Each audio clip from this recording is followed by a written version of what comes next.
வணக்கம். உங்க ரேஷன் கார்டுல சில ரொம்ப முக்கியமான அப்டேட்ஸ் வந்திருக்கு. தமிழ்நாடு மற்றும் புதுச்சேரி அரசுகள் சில புதிய விதிகளை அறிவிச்சிருக்காங்க. அத பத்தி தான் நாம இன்னைக்கு விளக்கமா பார்க்க போறோம். இது உங்களுக்கு ரொம்பவே பயனுள்ளதா இருக்கும் நம்புறேன். வாங்க பார்க்கலாம். சரி, இதுல ரொம்ப அவசரமா ஒரு குறிப்பிட்ட தேதிக்குள்ள நீங்க செஞ்சே ஆக வேண்டிய ஒரு விஷயம் இருக்கு. அது என்னன்னு முதல்ல பாத்தரலாம். சரியா? முதல்ல நாம பார்க்க போறது கட்டாய பயோமெட்ரிக் அப்டேட் பத்தி. இது நிறைய பேருக்கு பொருந்தும், அதனால கொஞ்சம் கவனமா கேளுங்க. அப்போ இந்த புது ரூல் யாருக்கெல்லாம் பொருந்துன்னு கேக்குறீங்களா? நீங்க அந்தியோதயா அன்ன யோஜனா அதாவது ஏஒய்ஒய் இல்லனா முன்னுரிமை குடும்பம் அதாவது பிஹெச்எச் ரேஷன் கார்டு வச்சிருந்தீங்கன்னா இது உங்களுக்கு கட்டாயம். சரி, இதுல ரொம்ப ரொம்ப முக்கியமான பாயிண்ட் என்னன்னா, இந்த கைரேக பதிவை வர டிசம்பர் 31, 2025க்குள்ள நீங்க கண்டிப்பா முடிச்சாகணும். இன்னும் டைம் இருக்குன்னு நினைக்காதீங்க. எவ்வளோ சீக்கிரம் முடியுமோ அவ்வளோ சீக்கிரம் முடிச்சிடுறது ரொம்ப நல்லது. ஆனா ஒரு நல்ல விஷயம் என்னன்னா, இத பண்றது ரொம்பவே ஈஸி. 3 ஸ்டெப் தான். முதல்ல உங்க ரேஷன் கடைக்கு ஒரு வேலை நாள்ல போங்க. ரெண்டாவது உங்க குடும்பத்துல இருக்கிற எல்லாரோட கைரேகையும் அங்க இருக்கிற பிஓஎஸ் மெஷின்ல பதிவு பண்ணுங்க. அவ்வளவுதான், உங்க வேலை முடிஞ்சிடுச்சு. இப்ப நீங்க கேட்கலாம், நான் வெளியூர்ல இருக்கேன், அதுக்கு என்ன பண்றதுன்னு? கவலையே வேண்டாம். அதுக்காக நீங்க சொந்த ஊருக்கு அலைய வேண்டிய அவசியமே இல்ல. கவர்மெண்ட் இதையும் யோசிச்சு ரொம்ப சிம்பிளாக்கியிருக்காங்க.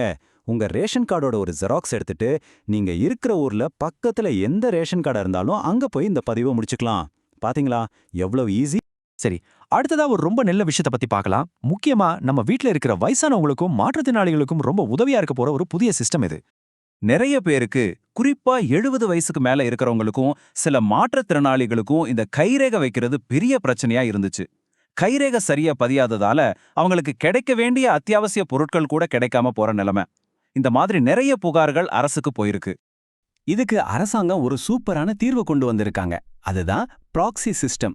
அதாவது இனிமே கைரேகை வேலை செய்யலைன்னா கூட பரவாயில்ல, அங்க இருக்கிற ரெஜிஸ்டர்ல ஒரு கையெழுத்து போட்டா போதும், பொருள்களை வாங்கிட்டு வந்துடலாம்.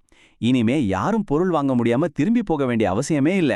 பாருங்க, டெக்னாலஜி எல்லாருக்கும் உதவணும், அது சிலருக்கு தடையா இருக்கக்கூடாதுன்னு அரசாங்கம் எவ்வளவு சரியா யோசிச்சிருக்கு.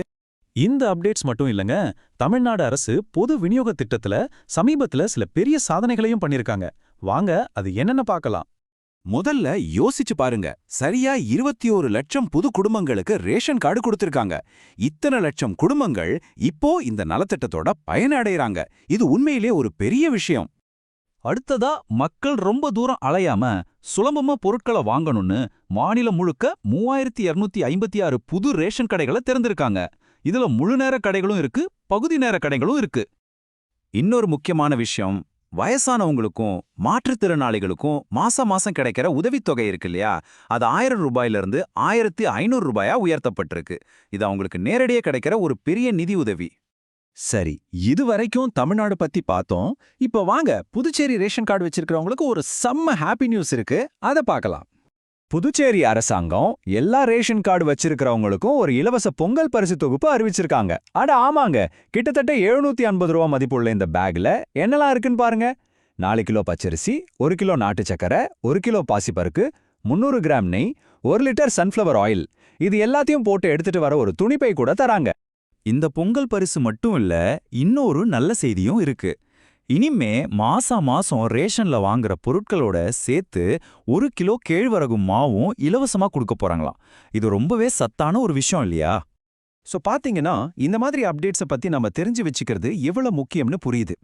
டெக்னாலஜி ஒரு பக்கம் வளர்ந்துகிட்டே இருந்தாலும் அதோட பலன் எல்லாருக்கும், கடைசி ஆளுக்கும் போய் சேருதான்னு நாம எப்படி உறுதி பண்றது? இது நாம எல்லாரும் யோசிக்க வேண்டிய ஒரு கேள்விதான். இன்னைக்கு நம்ம பார்த்த இந்த தகவல்கள் எல்லாம் உங்களுக்கு ரொம்ப யூஸ்ஃபுல்லா இருந்திருக்கும்னு நம்புறேன்.